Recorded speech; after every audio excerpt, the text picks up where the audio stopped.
So in order to remove the front axle on the new Softail lowriders, you have a 19mm socket hex bolt, and you can get this from, I got this one from Home Depot, but I went to O'Reilly's, Lowe's, AutoZone, and they all seem to just be out of it. But we finally found one. It came in a kit, unfortunately, so we ended up having to buy like 8 other sockets that came with it. But should we need it in the future, we'll have it. Or you can also go to Cycle Gear, and the brand I was looking for was Motion Pro, but they have this one that's a stocking tool. It's kind of, it has several sizes. It has 17, 19, 21, and I believe 24. Yeah, 24 is what it says in there. One side has a socket adapter, the other side does not, so you'll have to use a wrench. The 19 is on this side. So this is one other option to get, that way you have several tools in one. But what we went with is just went ahead with the one from Home Depot. I'm going to take off the brake calipers.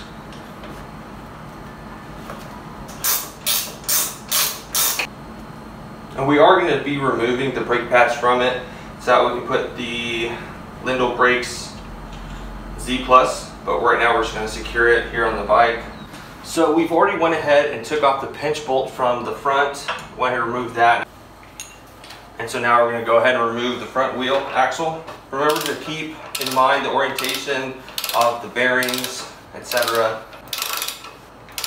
Oh, there we go. I was curious how far that thread was going to go, and so I always like to put something below it, just that way it's not as heavy of a drop on my foot, and I'll hold on to it, and then you simply just pull the axle out.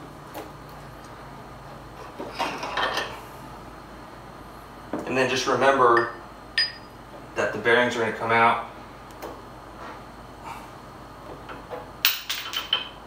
and then kind of how they go. There's your front wheel. Now a lot of times what I'll do is with the bearings, I always like to put everything facing down. It's just something I've always done. So usually if it gets disoriented, I know more or less how I put it down. Now if it falls off and rolls away, and then kind of how they go. And then kind of how they go.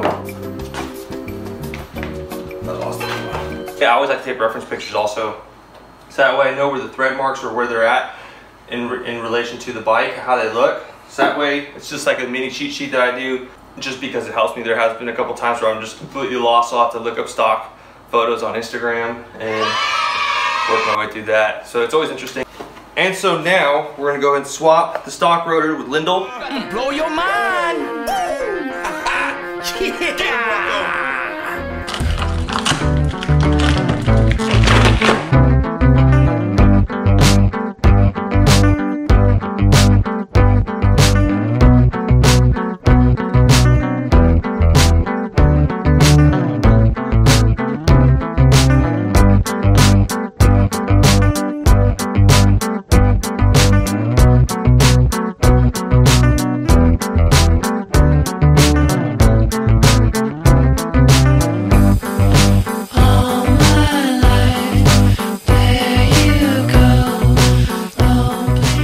Is all pretty lag. Look at that. Damn, it looks dope.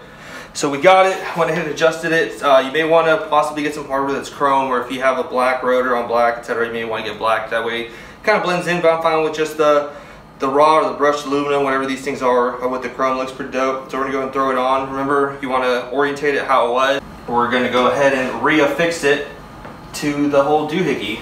Bring back my Mighty Fine box right there. Now, there's still a lot of anti-seize on here, so we don't really need to do much to it. Maybe clean up the thread a little bit, because there is some on there, but we still have some on here. Just kind of reapply it. Now, best practice would probably be to wipe it, so that way you're sure not to have it seize up on you. But we shall see if I will learn a lesson from this. Maybe by just kind of reapplying it and spreading it, it'll help.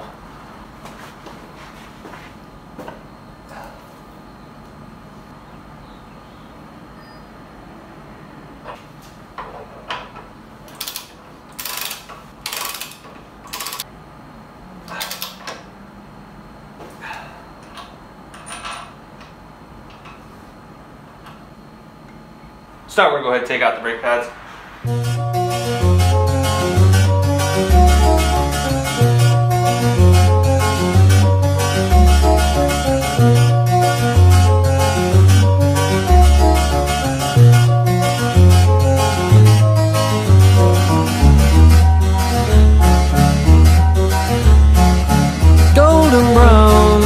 pasture like sun lays me down. With my mind she runs throughout the night. No need to fight, never a frown, with golden brown. Every time, just like the last, on her ship, tied to the mast, to distant lands, takes both my hands, never a frown.